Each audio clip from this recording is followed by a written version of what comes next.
¿Cómo va todo, amigos? Un saludo, bienvenidos a un nuevo vídeo en La Huella Guitar. Seguramente habrás escuchado esa frase que dice que los días pasan lento, pero los años van muy pero que muy rápido. Yo añadiría algo más, las décadas pasan también volando. Y es que en este 2024 pues se cumplen 4 décadas, 40 añazos ya, de un año que fue fantástico para la música. La popularidad masiva de artistas como Prince, Michael Jackson, Bruce Springsteen o Madonna dejaba hueco a otros estilos, en donde se sacaban grandísimos discos también. Nos referimos al del heavy rock. En este vídeo tomamos la máquina del tiempo y nos vamos hasta 1984, con los 10 mejores discos de rock duro. Contamos también alguna anécdota sobre ellos y dejamos para la semana que viene un vídeo con esos otros 10 discos seguramente infravalorados que deberían haber tenido mejor suerte. Vamos a verlo.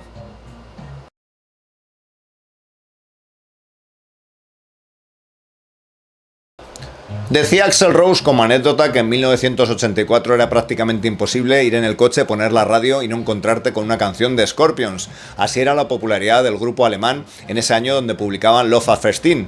Desde luego esa dupla compositiva de Rudolf Schenker y Klaus Meine dio en el clavo, con un sonido que podía ser fácilmente radiable, seguía sonando hard rockero y que ponía especial énfasis en las melodías y también en las baladas, ¿no? Recordemos que en el disco pues viene Still Loving You y temazos como Rock You Like a Hurricane, Coming Home o Big City Nights. Como todo gran disco, pues hay grandes anécdotas detrás de él, como por ejemplo la portada. La portada de este Love at First Sting, con esa pareja, digamos, montándoselo, pues trajo problemas en algunos almacenes, por ejemplo los de Walmart, donde hubo quejas de muchos clientes que no querían ver pues esa portada ahí, algo que sustituyeron con esa foto que aparecía en el interior del álbum, donde salía la formación, el grupo, vestidos de cuero negro. Otra de las anécdotas más llamativas es la que ese rumor que venía a decir que bajista y batería no habían tocado en el grupo porque el productor los había descartado, por no estar a la altura, ¿no? Imaginaos lo que tiene que ser, pues que vayas a grabar tu disco más grande y que de repente llegue el productor y te diga que te sustituye por otros músicos de estudio. Al final parece que el río volvió a su cauce y que las pistas que podemos escuchar en este Love at First Sting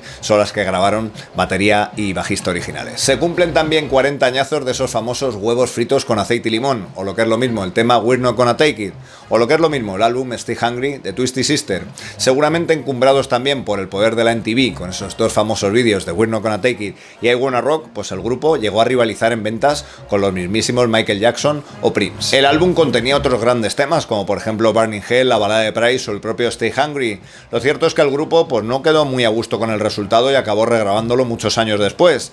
Como dice su propio líder, Dee Snider, la grabación del disco fue un auténtico infierno en el estudio, ¿no? Rivalizando, enfrentándose continuamente con su productor, Tom Werman, que no era su opción inicial para producir el disco y que se empeñó en decir, por ejemplo, que canciones como We're Not Gonna Take It pues eran absurdas y no tenían cabida en el disco, o orientarles a hacer versiones de otras bandas como por ejemplo Saxo, ¿no? Algo a lo que el grupo, gracias a Dios, se negó.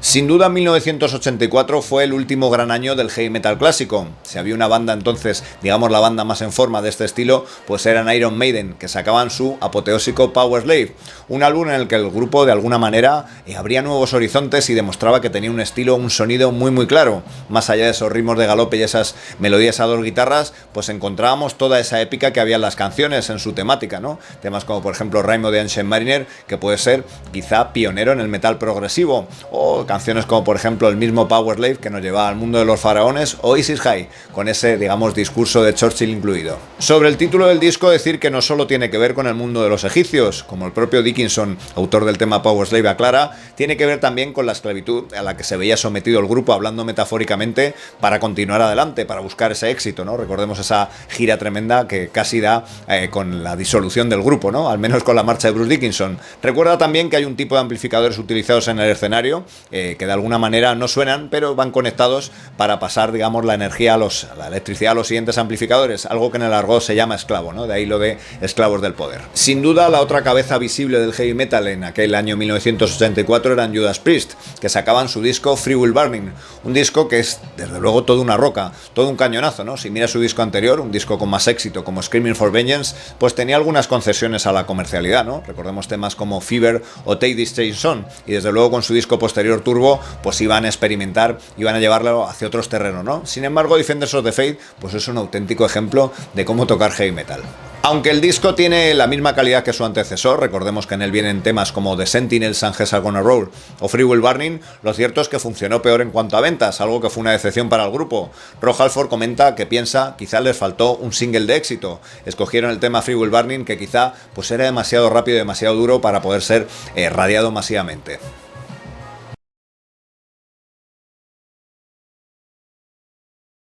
Puede que el disco Ride the Lightning de Metallica en ese mismo año pues no vendiera los mismos ejemplares que los discos a los que nos estamos refiriendo. Sin embargo, marcaba toda una tendencia, ¿no? Un disco que mostraba una evolución para la banda, que pasaba pues de alguna manera a idolatrar a sus ídolos, valga la redundancia, con música que recordaba a Diamond Head o Motorhead, a hacer toda una nueva forma de entender, como digo, la música, un nuevo estilo, el del thrash metal, al que muchas otras bandas después se apuntarían. Y es que canciones como Fight Fire with Fire, Creeping Death, For Whom the Bell Tolls o el mismo Ride the Lightning pues demostraban que se podía hacer música rápida y agresiva, pero también con muchísimos más matices. Recordemos que en el disco viene también su primera balada, Fade to Black, y la instrumental de Call of Cthulhu, algo que sería el borrador perfecto para su siguiente disco, el mucho más aclamado Master of Puppets.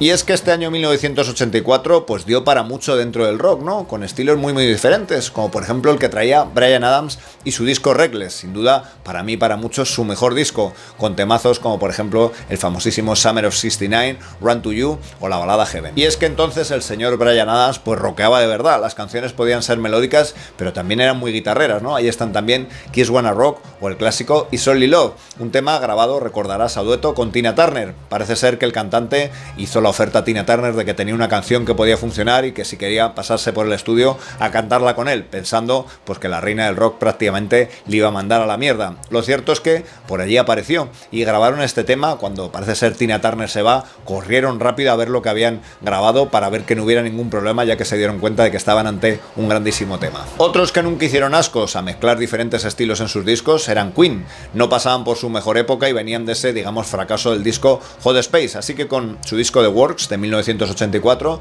pues intentaron hacer una vuelta al rock, algo que se dio a medias, ¿no? Recordemos que había trallazos como Tear It Up o Hammer to Fall, pero también había otros temas que de alguna manera apuntaban hacia la modernidad. Y es que los dos temas quizá más populares de aquel disco fueron Radio Gaga y I Want to Break Free, dos temas en los que abundan los sintes, los teclados y hay muy poquita guitarra, ¿no? De hecho, en el tema I Want to Break Free, y esta es quizá una de sus mejores anécdotas, pues no encontramos esa guitarra hasta ediciones posteriores, ¿no? Versiones posteriores, y el pobre Brian May seguramente llegó al estudio encontrándose ya el tema hecho, incluso con el solo, un solo de teclado que tuvo que aprenderse para el directo nota por nota.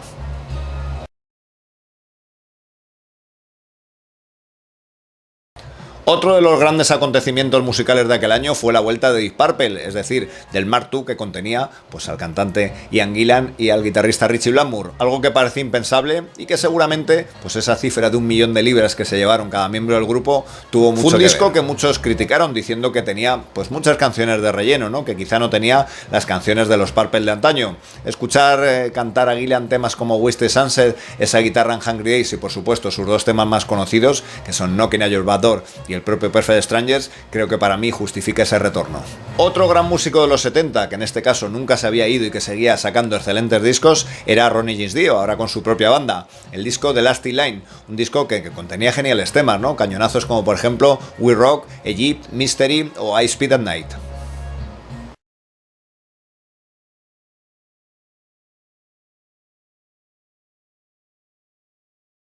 Y ya que hemos hablado de Ted Templeman y de Van Halen, pues vamos a acabar con su disco 1984.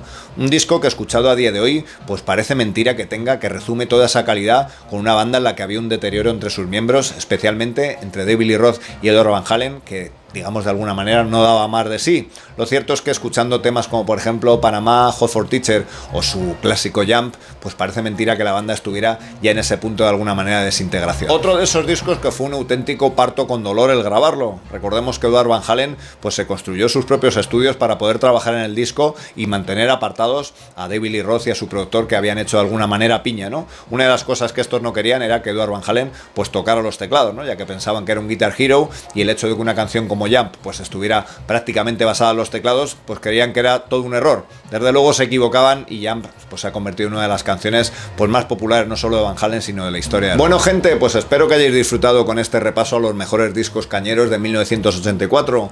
Mándanos un comentario, nos cuentas tus vivencias, opiniones y qué otros discos crees que deberían haber estado aquí. Recordándote que para la semana que viene hacemos ese especial, ¿no? Con otros 10 discos seguramente infravalorados, que no tuvieron tantas ventas, pero que desde luego hubieran merecido tener mucha más suerte. Nos vemos en el siguiente vídeo. Gracias.